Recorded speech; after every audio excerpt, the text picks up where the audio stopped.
Chicago Tonight, Black Voices is made possible in part by Fifth Third Bank and by the support of these donors.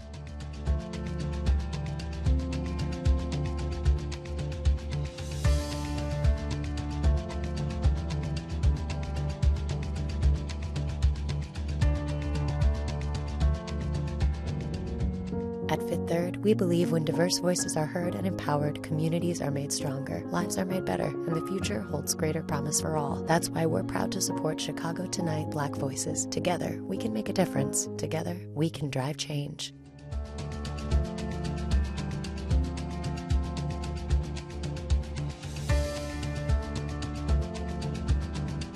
Good evening and welcome to Chicago Tonight Black Voices. I'm Brandis Friedman, and thank you for sharing part of your weekend with us.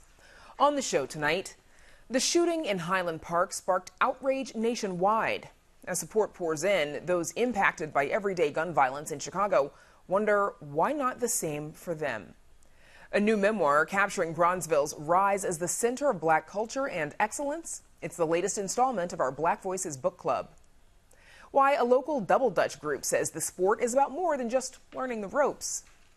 I've always been very big on celebrating people through my art. And a Chicago poet paying tribute to powerful black men and women leaves us with the last word tonight. First off tonight, the July 4th parade shooting in Highland Park has dominated headlines, with politicians sending their condolences and even Vice President Kamala Harris visiting the Chicago suburb. 7 people were killed and 46 others injured. That same holiday weekend, 8 people were killed and 60 others injured or wounded in shootings across Chicago. As support pours in for Highland Park, some neighbors are left wondering why the gun violence in Chicago doesn't receive the same response. Joining us are Donald Tyler, Director of Clinical Services for Chicago CRED, Rashawn Ray, a sociologist and senior fellow at the Brookings Institution, Arthur Reed, Executive Director of the Second Chance Initiative, a violence intervention program in South Shore, and Mac Lederman, a reporter for Block Club Chicago. Thanks to all of you for joining us. Mac Lederman, let's start with you, please. You and your colleagues at Block Club Chicago, you wrote an article comparing the support for shooting victims and survivors in Highland Park with those on Chicago's south and west sides. What did you find in terms of the difference in attention and coverage? Thank you for having me. Around our newsroom, we kind of had very intentional conversations about how we plan to cover the Highland Park shooting, especially as a paper that keeps most of its coverage within city limits. We saw that other major papers in the city had sent hordes of resources to Highland Park for coverage, and very necessary coverage.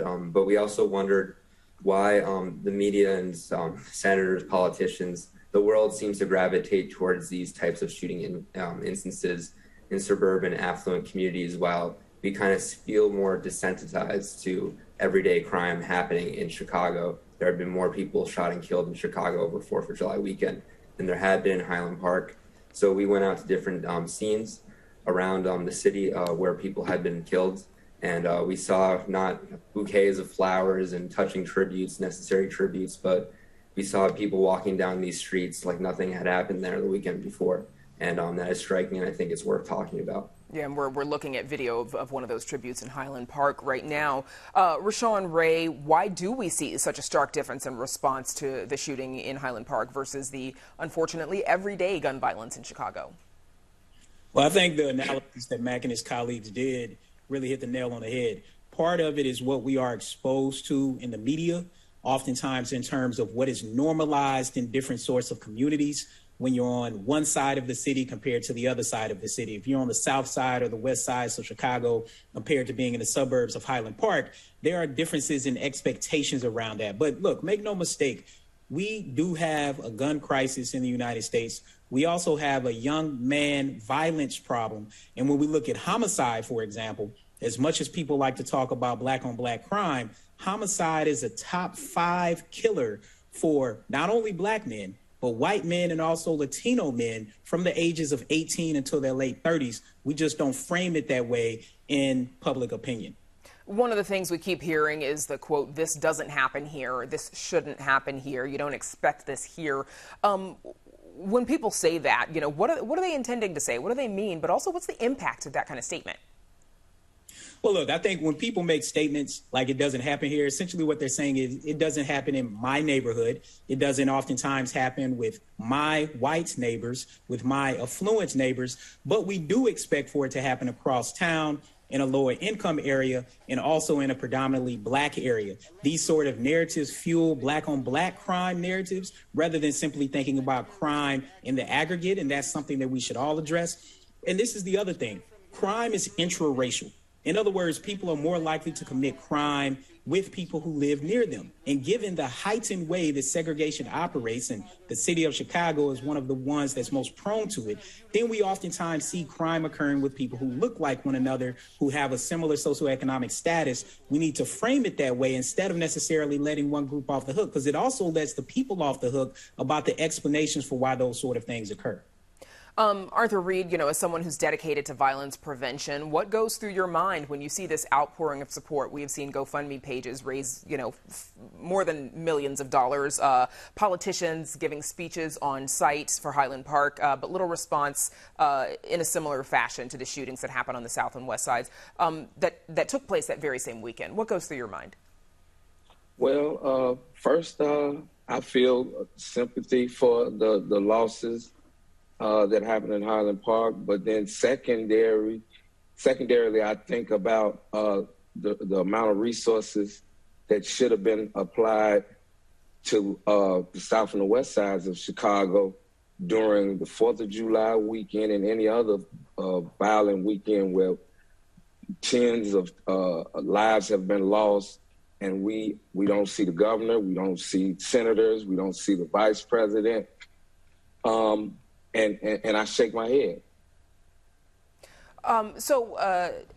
Donald Tyler, I want to bring you in here, but first I want to talk about Governor Pritzker, who was actually asked about the concerns that he and other politicians were paying more attention to the shooting in Highland Park than the ongoing gun violence in Chicago. And here's what he had to say about that on CNN's State of the Union. Well, I can speak at least for myself. I'm not giving more attention to one than another. In fact, much of what we've done in our budget over the last 6 months for this current fiscal year is to put money into programs that serve black and brown communities throughout Chicago, in fact, throughout the rest of the state, particularly communities where there's been a high degree of violence. Highland Park happens to be the latest, and it's an unusual one that I think the nation is paying attention to, in part because of the weapon that was used and the number of people killed all at once by one particular shooter. Donald Tyler, what's your reaction to the governor's response there? Well, I will say he's definitely been on board with giving more attention and more resources and a greater effort, to preventing violence that's occurring in, South and West Side communities. So I will say that. But obviously a lot more has to be done. And as far as the primary issue that you're asking about, shootings have been occurring in South and West Side communities at high levels for a very long time, year after year, virtually unabated, and so certainly efforts have been increased dramatically over the last few years, but we still have a long way to go, but I think there becomes a sense of hopelessness and helplessness about it. And so people don't understand how to change the problem. And so I think they turn their attention elsewhere. But I also have to say, quite frankly, black and brown lives aren't valued to the same extent. And so incidents like Highland Park get more attention for that reason. People look at what occurs on the South and West Side in terms of gun violence, and the perspective is often, well, these are criminals, gang members, and so they're not valued to the same extent, but their lives are just as valuable as any other life in the state of Illinois or across the world for that matter, even among individuals who may be gang involved, who may have criminal histories. Their lives are as valuable as anyone else's. Arthur Reed. When we understand that, then we can tackle the problem and make significant change. And to that end, Arthur Reed, what more would you like to see from local and state leaders in terms of addressing the gun violence that happens in Chicago? I would like to see a more targeted approach in where they're sending the dollars to, where they're sending the resources to. I mean, a lot of it is not reaching the front line or in many of these areas. That's why we see a proliferation of gun violence across the South and West Side. So we have grassroots organizations who are of the community that really care and could go out and be impactful on the front end before violence occurred. What we're witnessing is the response to violence. What I want to do is respond on the front end so we don't see the casualties that we see on the South and West Side. So you're talking about more community investment to avoid that. We've got just a couple seconds left. Mac Lederman, I want to get you in here one last time. Journalist to journalist, what role do you think the media can play in how we cover shootings and gun violence? In about 30 seconds. I think when we talk about the global crisis, the nationwide crisis that is gun violence, we view that crisis in the media through the prism of these lone active white shooters, these young men who might look like me, who might be troubled. But we don't think about how we tackle gun violence by viewing it more broadly about how this issue affects all of us, whether it's in these West and South Side communities. We need to think about how we stop mass shootings in those areas when we have those conversations in the media. Okay, great discussion, everyone. Thank you so much for joining us, Donald Tyler, Rashawn Ray, Arthur Reed, and Mac Lederman. Thank you. Up next, our journey through Bronzeville during the Civil Rights Movement. It's the latest selection in our Black Voices Book Club.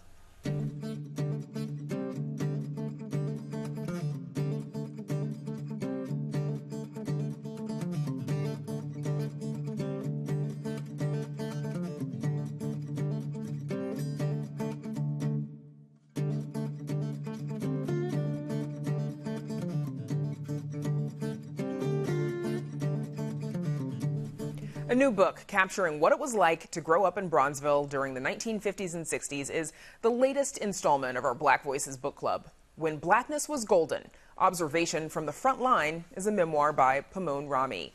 It's a coming-of-age story that gives readers a look into the civil rights movement in Chicago and an era when black culture and excellence were on the rise. Arthur Pomone Rami joins us now. Thank you so much for joining us. Briefly, if you would, tell us about your memoir and what readers can expect from it. Well, first of all, thank you for having me. It's a retrospective. It's a look back at an era in which we were more interested in the development of the group than the individual. You saw the proliferation of organizations like the African American Patrolmen's League, the Black Psychologists. Almost every school had an organization that was comprised of parents, concerned parents that were working in the schools. You had institutions around the city that were responsible for creating environments in which people could have discussions. You know, to eliminate violence, there are two things that have to happen, I think. One, people have to have a value for life. Value for life comes about as a result of being able to look forward with some hope and an understanding of what your past is.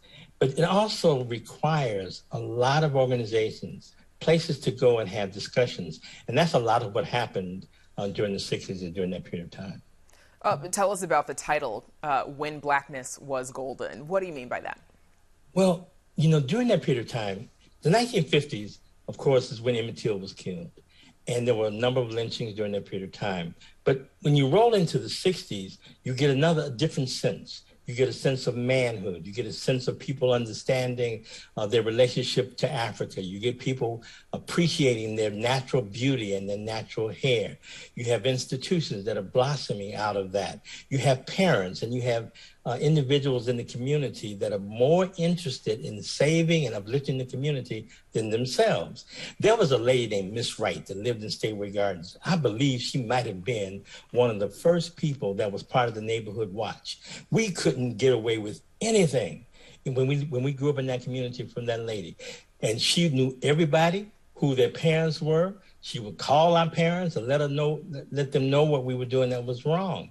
And so what I looked at, when I said that it was golden, it was more about how we felt about ourselves, our commitment. Even the singers and the musicians and the artists and the filmmakers were geared in to developing work that was uplifting, that would restore us to our traditional greatness. So you had James Brown, you had all of these people that were developing music that was positive and uplifting.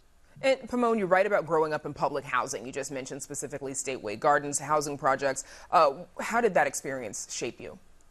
It shaped me in a number of ways. Number one, first of all, when we moved in, it was beautiful. We had moved out of the tenements that were located in what was considered Bronzeville. We lived at 56 between Indiana and Prairie. We moved in, it was manicured lawns. The symphony orchestra used to play there on the weekends. I know a lot of your listeners probably won't understand that, but they did. And we would sit out in the park there, and we would listen to this music. And the Park District had every type of service and activity that any of us would want. I ended up getting into film and TV because I went to the Park District, and Okoro Harold Johnson, who was the founder of ETA, was teaching theater there. And I stood there as a 9-year-old, and he asked me, did I want to be involved? And I became involved. So there were places that people could go. When we look downtown at the young people that gather down there, part of that is because they don't have any place where they can go, where they can enjoy themselves and communicate and commiserate and have people that are responsible for ensuring their safety. And when I mean safety, safety of purpose, safety of what they talk about, safety of what they do, as well as getting them away from the typical violence. Now, you experienced some racism growing up in Chicago and described some of those experiences in your memoir, including an attack in Bridgeport while you were playing baseball with your father and friends. What did those experiences tell you about the city's racial divide? You know, I had a chance to hear Martin Luther King speak when I was 16, and he came down to Stateway Gardens, and he was eloquent. When someone told me he was there, I thought they were talking about the King of England because I had never heard of King and didn't know who he was. But then I go on and I hear this black man, and he is Martin Luther King. But at the end of his speech, he said, we're going to march to Gage Park and Market Park and Cicero. And I turned around and went home because I understood the violence that was associated with us even just trying to navigate through those communities. When I had a Little League baseball team, we were 7, 8, 9 years old, happened to walk out the back door of Comiskey Park and ended up in Bridgeport, which is where it was the home of the mayor, the original Mayor Daley. We were attacked by the community. They threw bricks at us. They called us names. And as a 9-year-old, you're going, so what is that? What is it that we did so bad to bring that about? And so, but when I experienced that, it shifted my understanding of what community meant. And I need to be insulated. And so I ended up pulling back. I ended up not going to the places that I typically might have considered going had I not had to fear for my life. And obviously you probably found some comfort in the community of Bronzeville, obviously, where blackness is golden, as you write. We've got just a few seconds left, Pomone. What do you want readers to take away from your memoir? I want them to do two things. Number one, I want them to understand the importance of keeping documents. And I also want people to understand that everybody has a story. It's important that we tell them. It's important that we document the reality of what faces us, because it's our look at our community that is most relevant. A lot of times the media might skew what we believe to be true, but we have the obligation and responsibility to look at the positiveness in us, to look at the value that we bring to the table. Okay. And to see people like you and programs like this, it's important for young people to know that first you have to see it and then you can be it. Awesome. You have Thank to you. see people in those positions. So, yeah, I'm sorry to jump in. We're fresh out of time, but that's an excellent way to leave it. Pomone Rami, thank you so much for joining us. Thank you for having me. Again, the book is called Blackness is Golden, Observation from the Front Line. You can read an excerpt on our website. What started as a hobby to keep children active during the height of the pandemic has since evolved into a sport that's emphasizing the art of double dutch. Arts correspondent Angel Ito recently visited a local double dutch jump rope team. Take a look. Twice a week, girls gather at Thule Park to exercise both their physical and mental health with double dutch. It helps you get your mental health focused. Like, it basically take your mind off things. Jumping is really like an escape from reality. It's an activity that originated in New York in the 1940s and has since developed into a sport beyond the sidewalk. Here in Chicago, Double Dutch group Jumping Juniors says it's about more than just learning the ropes. Girls, they get into boys, they get into everything that's going, especially social media. You know, they want to be like the next person. They see it's so much going on with our youth, and we want them to focus on just being a kid. They've developed confidence. They've gotten over the fear of failure. They learn how to cheer for one another. So the social-emotional learning aspect of our program is a really great benefit. With more than 30 girls in the program, 11 of them are preparing for their first Double Dutch competition in D.C. At a competition, you have to know more rules, you have to be more disciplined. You can't step past your turner. You can't go past 5 seconds to get inside the rope. Only turners could talk to the jumpers. 14-year-old L'Oreal Miller is one of the girls competing. Despite it being an activity her mother and elders were raised on, she didn't double dutch until she began jumping juniors in 2020. I'm not going to let my nerves get the best of me. If I lose, it is what it is. Like, it's really just a learning experience and just, trying to get better. It's all about fun. Jumping juniors is different. Like, you don't see a team of, double dutchers anymore. You see cheer teams, basketball teams, because that's the norm. Now, Jumping Juniors is more than just a double dutch group. It's about mentorship as well. I just want to go back. I'm still in the ghetto, but I'm just saying I want to go back and reach and help girls because I appreciated people reaching back and helping me.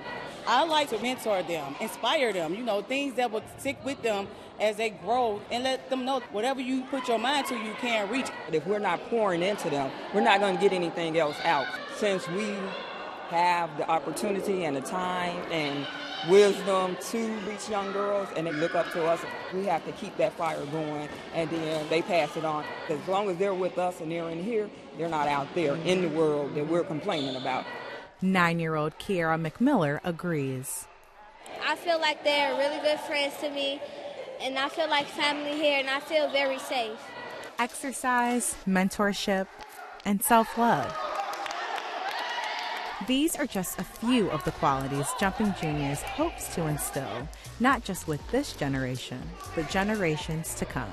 And I believe it's culturally significant. Some of us have grandkids that we're sharing it with now. It's part of our childhood, and it's us investing in the next generation and giving them something to enrich the next generation. For Chicago Tonight, I'm Angel Ito.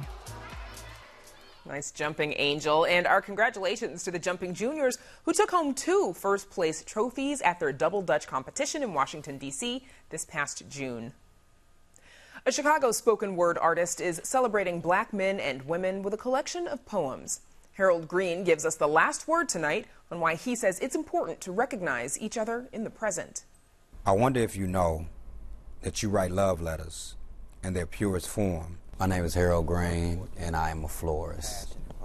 I'm very big on free verse. It's the way I come up with my writings. It's the way that I like to write. It allows me to be free.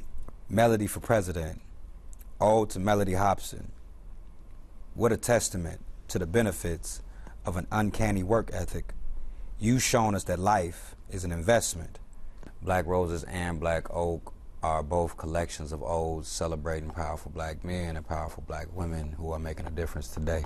And I wanted to make sure I emphasized today because I wanted to make sure that I celebrated these people while they were still here to receive it.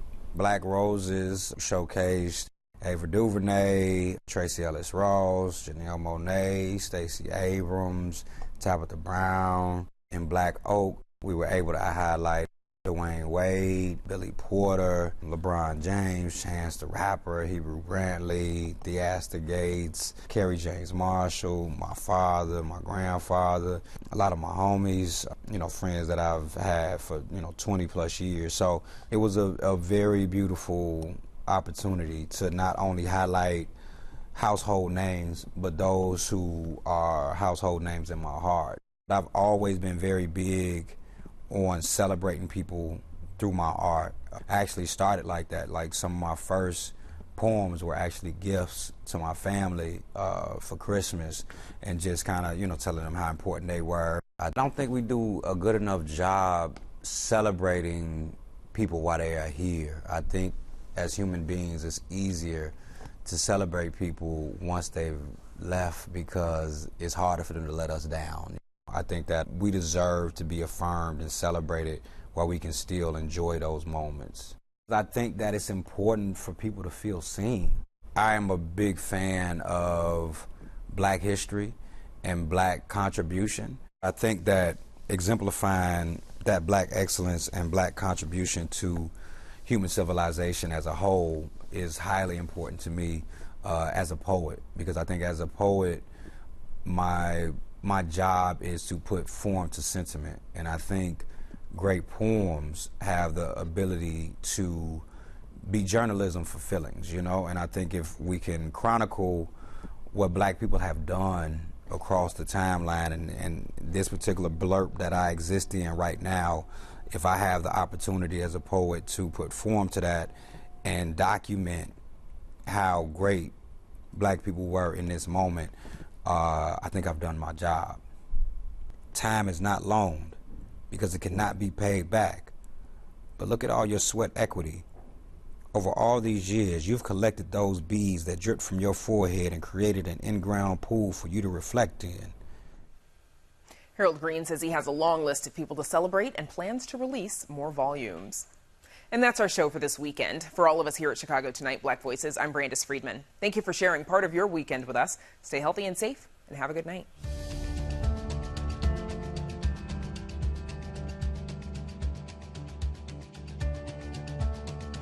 Closed captioning is made possible by Robert A. Clifford and Clifford Law Offices, a Chicago personal injury and wrongful death firm, and proud sponsor of programming that offers advice and strategies to enhance the physical and mental well-being of fellow legal practitioners in Illinois.